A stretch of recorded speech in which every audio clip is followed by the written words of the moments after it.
Now this piece, now some people are probably going to be more interested in this one. I do not know where it came from. There are absolutely no markings on the sheath except for that. Let me see if I can get that in there. I'm doing this backwards, so there. That's the only marking on the whole thing, that little flowery geometric pattern.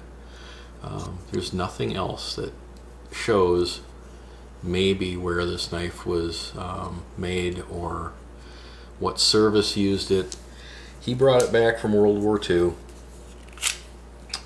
I believe it's a fighting dagger. I don't think it's a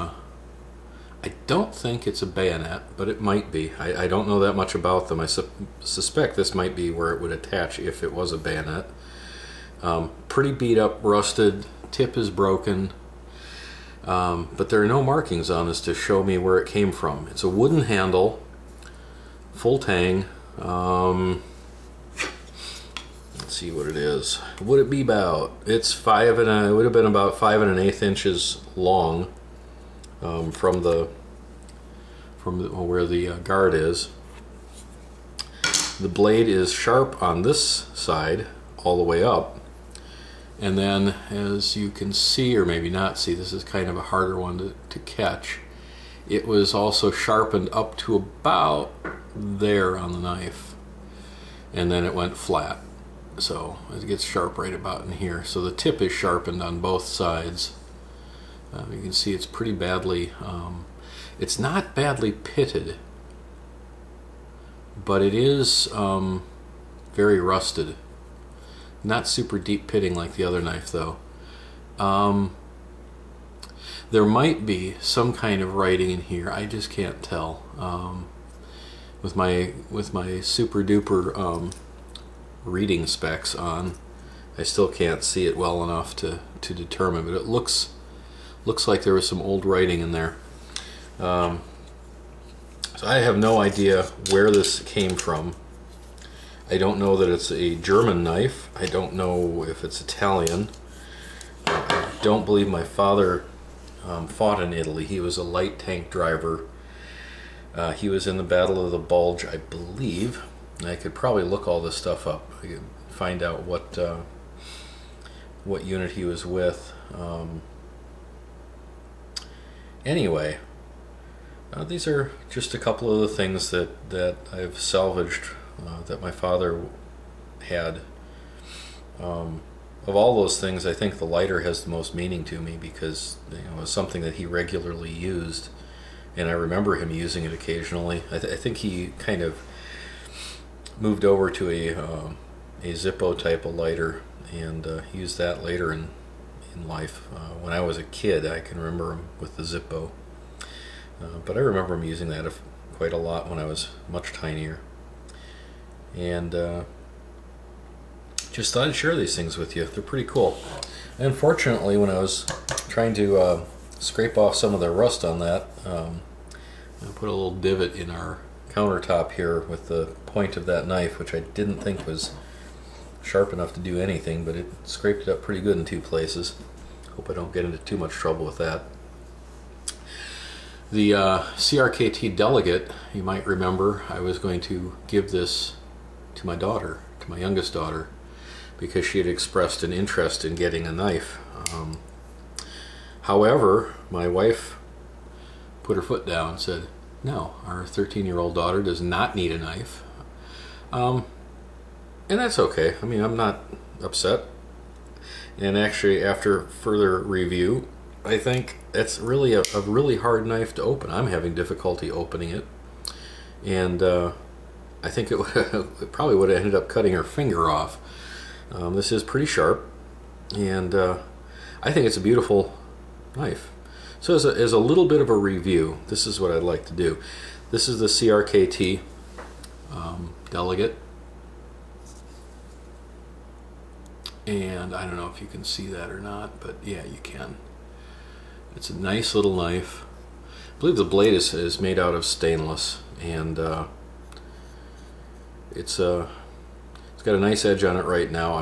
I can't remember what type of stainless it's made out of. Locking mechanism is right in there, and you can see it. It's amazing. It looks like it's barely hanging on, but it holds the blade back. Earlier today I went to open this up and I got it open and I was, oh yay, cool, I got it open, and I went to close it and went like that and went to bring the blade over, and it's pretty stiff right here. It doesn't like to close. There's a little catch right there.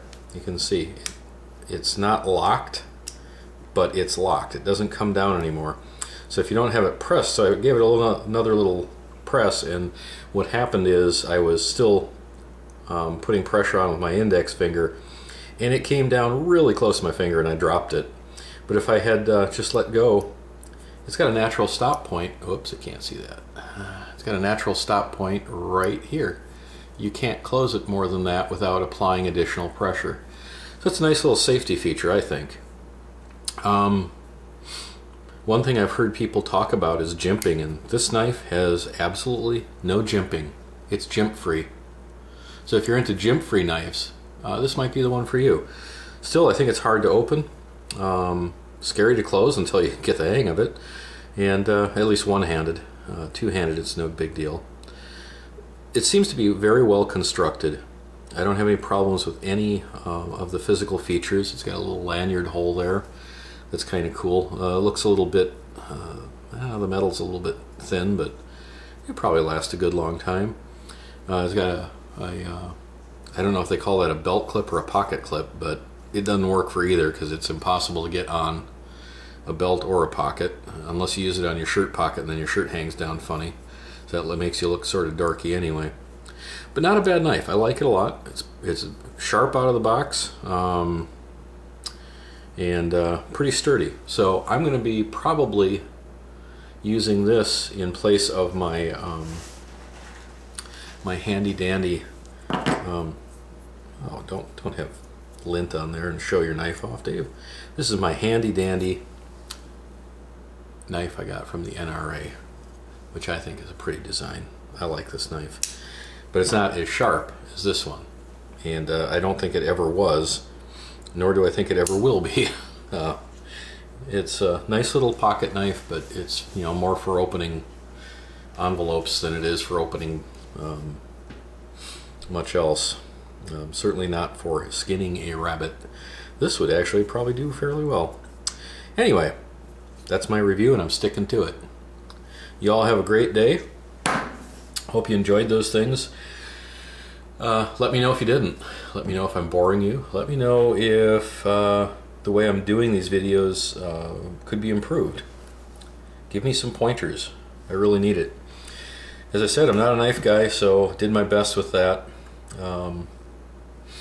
And I just need a little, don't need encouragement. I got plenty of that. That comes from within, so don't need encouragement.